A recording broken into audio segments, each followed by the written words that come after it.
Management is about moving toward a goal. Any organization has goals, but it also has constraints: time, budget, resources, and the environment. Management is the way we organize work to move toward that goal within those constraints. And the way we manage depends on those conditions. Different goals and different environments lead to different approaches. There are two dimensions in management: processes, how work is structured and executed, and people, how humans behave, decide, and act inside that system. You cannot separate them. Processes shape behavior, and people shape how processes actually work. In this talk, we will see how changing conditions shaped management over time.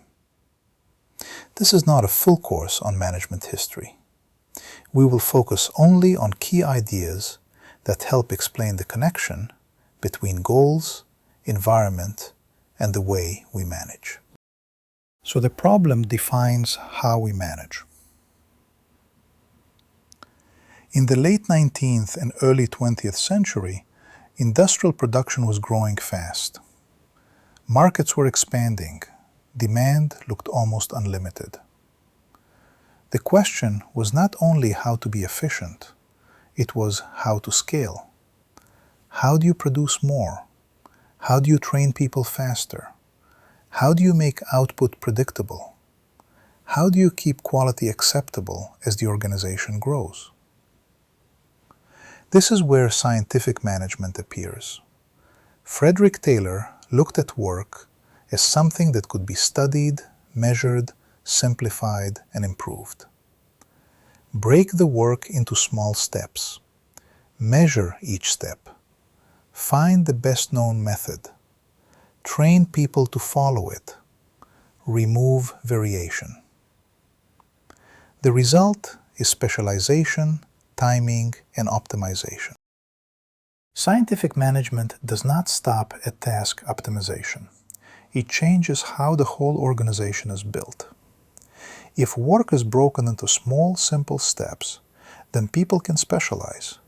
One person does one task, again and again, faster and more consistently. This leads to a second step: separation of thinking and doing. Managers decide how work should be done. Workers execute. This is also specialization. Some people optimize the system. Others follow it.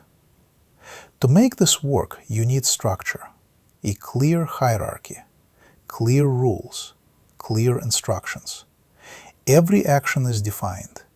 Every step is controlled. This creates a system that is easy to scale. You can train people quickly, you can replace them easily, and the system keeps running. This is not about control for its own sake. This is control in service of scale. This model reaches its peak in mass production.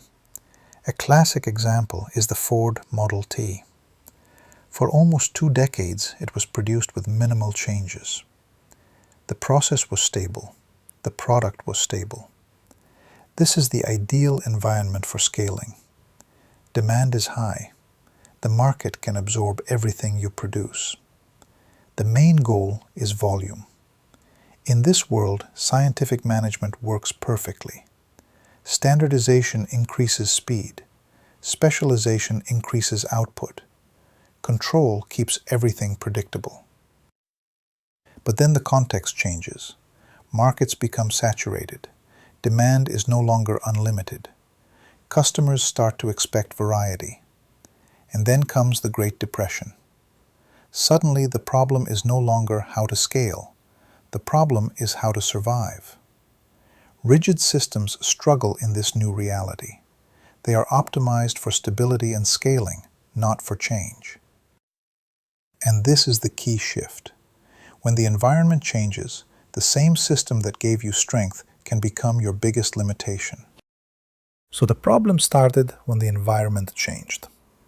Scientific management assumes something very important. We know how the system should work. We can define the best method.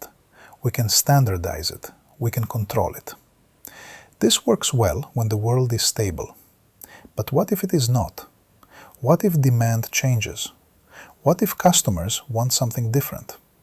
What if the system behaves in ways we did not expect? At that point, optimization becomes fragile.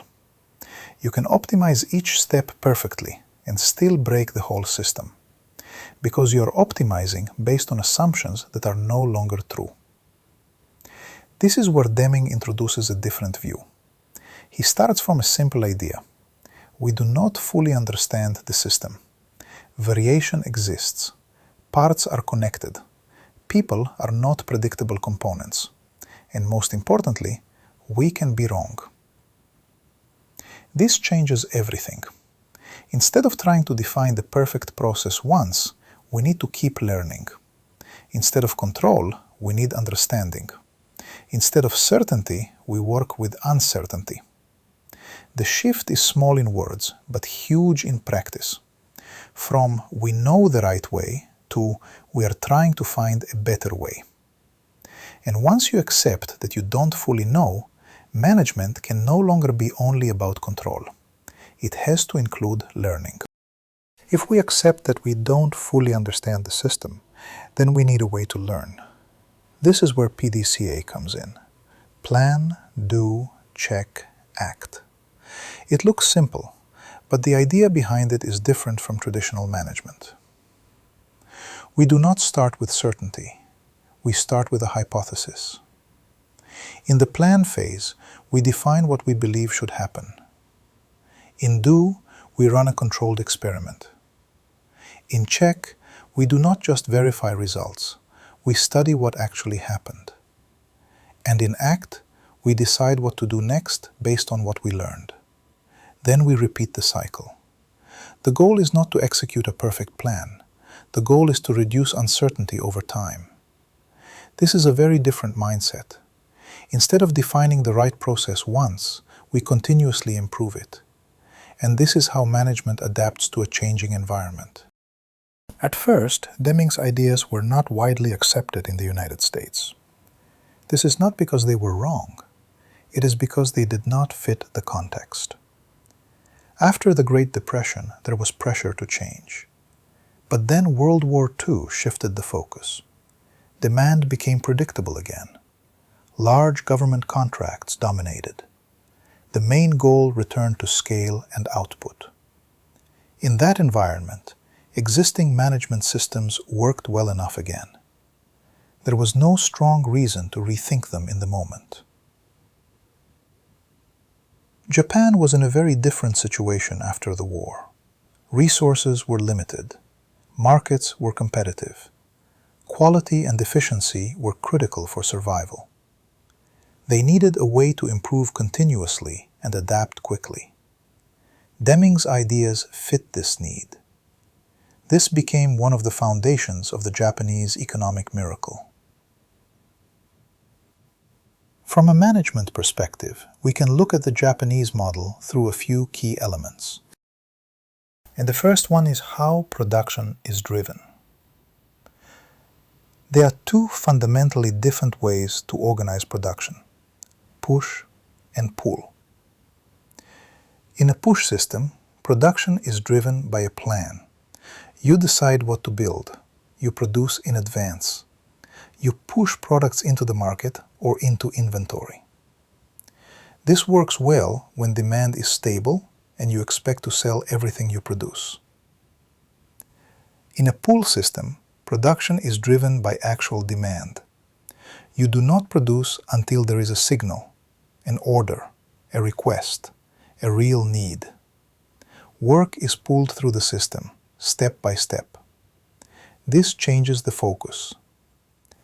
Push is about maximizing output. Pull is about matching demand. Push assumes you know what will be needed. It optimizes for speed and cost. Pool accepts that you may not know. In a changing environment, this matters. Pool reduces overproduction and reduces building the wrong things.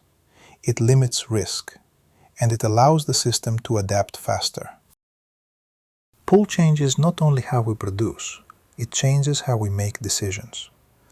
In scientific management, decisions are centralized. Managers define the process, workers follow it. This works when the system is stable and decisions do not need to change often. But in a pool system, the situation is different. Demand changes, problems appear in real time, delays are expensive. If every decision has to go up the hierarchy, the system slows down. That prevents fast changes. So decision-making moves closer to the work. People who see the problem are the ones who act. A well-known example is the and-on chord. Any worker can stop the production line when something goes wrong. This may look inefficient at first, but it prevents larger problems later. The key idea is simple. When the system becomes dynamic, decision power has to move with it. When decision-making moves to where the work happens, the system starts to change. This is where we get the idea of Gemba Kaizen. Gemba means the place where work is done. Kaizen means continuous improvement. Together, it is about improving the system where the work actually happens. The idea is simple. See the work, understand what is really happening, improve it, and do it together. This is not a one-time effort. It is a daily activity. People closest to the work observe problems and suggest improvements. They share information. They learn from each other. They take responsibility for quality. Over time, small improvements add up. This may look like a set of principles. Know the customer. Go where the work happens. Share information. Work as a team. Stay disciplined. Keep improving. But this is not a checklist. It is a way the system behaves. When the environment is changing, continuous small improvements become more effective than rare, large changes. Optimization also does not go away in adaptive systems, but it changes its role. In a stable environment, you optimize for maximum efficiency. In a changing environment, you need to optimize without breaking the system. This is where Lean introduces a different view.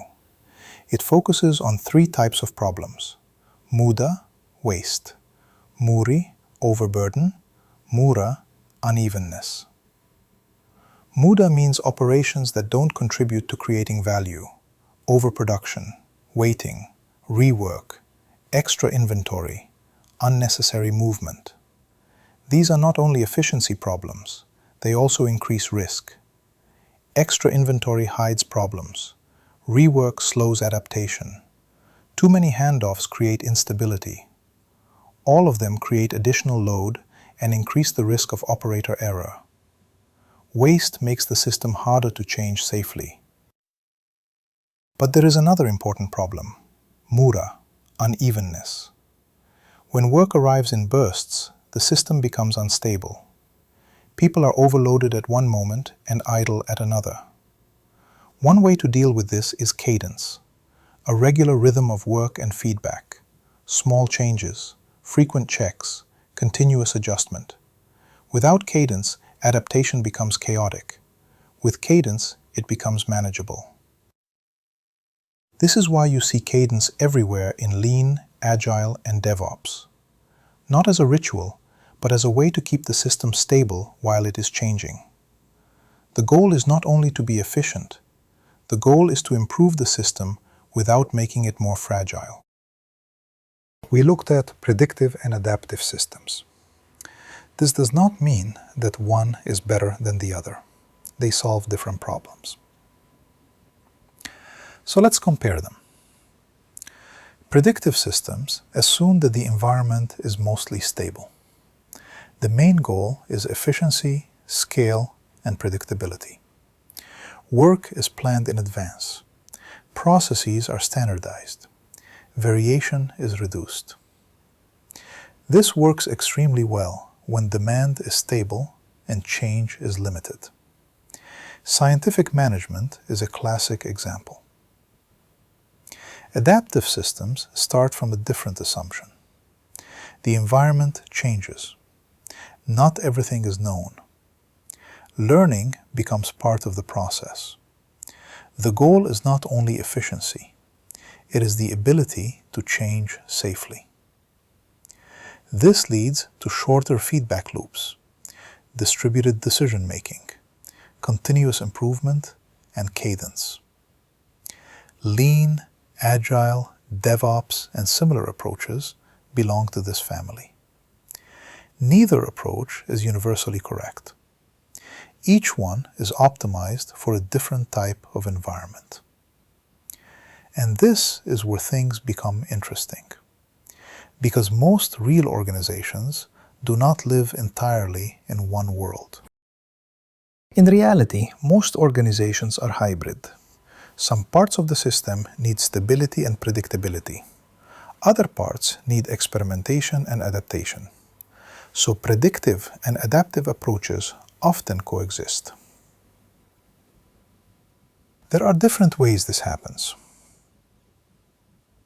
One is vertical splitting. Strategic decisions may stay adaptive, while operational execution becomes predictive. For example, a company may experiment with products and markets, but use highly standardized processes in manufacturing or support.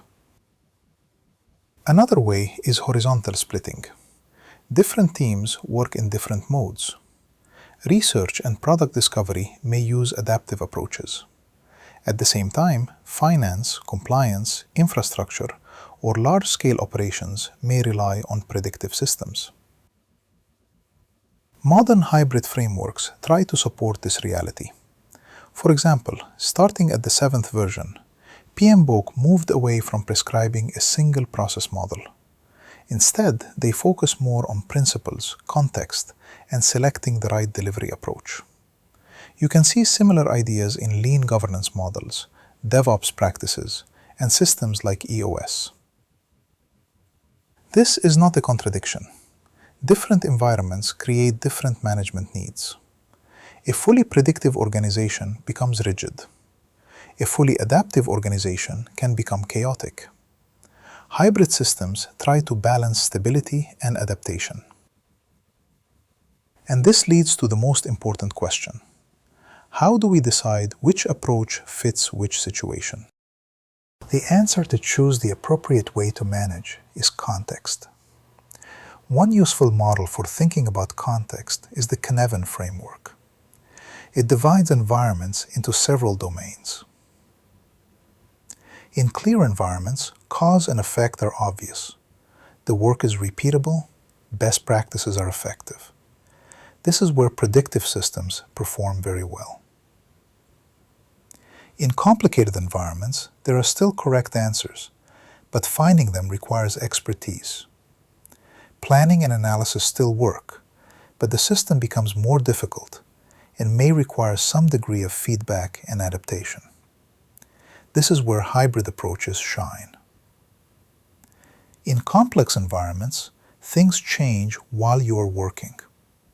Cause and effect become visible only after the fact. This is where adaptive approaches become necessary. You experiment, you learn, you adjust. But complexity is not fully objective. It also depends on our understanding of the system. A situation may look complex simply because we do not understand it well enough yet. And this creates another problem. Adaptive approaches often feel more creative and more exciting. Because of this, teams sometimes classify stable problems as complex and introduce unnecessary adaptation, variability, and overhead. And then there is chaos. The system changes faster than we could learn. The first goal is survival and stabilization. The important part is this. Methods that work well in clear environments often fail when moving toward complexity and chaos. But adaptive methods can also become expensive and inefficient when used in stable environments. And there is another danger: the cliff between clear and chaotic. Systems can look stable for a long time and then fail very quickly. So every approach has its time and place. And management is not about applying the purest model. It is about solving the actual problem. But management is not only about processes, it is also about people. And once the management system changes, the approach to people changes as well. Predictive systems rely on stability, repeatability, and control. To support this, people also need to behave predictably. This creates a more mechanistic view of motivation. The system defines the process, and management looks for ways to align human behavior with that process. One well-known model comes from Maslow. People have needs: security, recognition, achievement. If the organization controls access to those needs, it can influence behavior. Another important influence comes from Skinner and operant conditioning. Reward desired behavior, punish unwanted behavior. This becomes the foundation of the classic carrot and stick approach. In stable systems, this can work surprisingly well. It supports standardization, predictability, and scalability. But there is also a limitation. People become very good at following the system. But there is also a trade-off. The more predictable behavior becomes, the less flexibility people usually have. People learn to operate inside established rules and procedures. But adaptive environments often require something different: judgment, initiative, the ability to act outside predefined situations. And this creates a new management challenge. One useful metaphor for adaptive management is the gardener. A gardener does not control every plant directly. Instead, the gardener creates conditions where growth becomes possible. This changes the role of management. The goal is no longer only compliance. It becomes learning, adaptation, and decision-making under uncertainty. But this metaphor is often misunderstood. A gardener does not only water plants and admire flowers. A gardener also removes weeds, cuts unhealthy branches, and selects what should continue to grow. Adaptive systems still require standards, discipline, and boundaries. But inside those boundaries, people need more autonomy and judgment. This is why internal motivation becomes more important.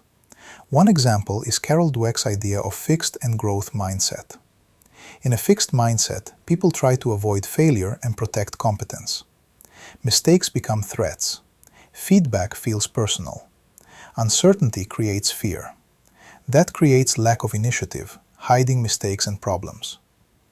In growth mindset, ability is seen as something that can develop. Mistakes become information. Feedback becomes useful. Challenges become opportunities to learn.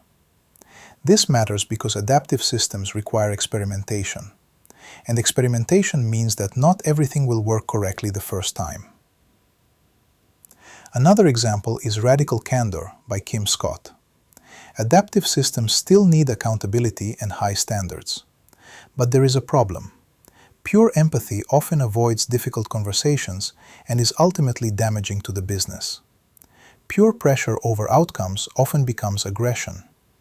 Many managers become aggressively demanding because outcomes matter to the business.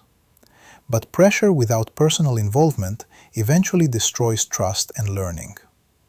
Radical Candor tries to balance both. Challenge directly, but also care personally.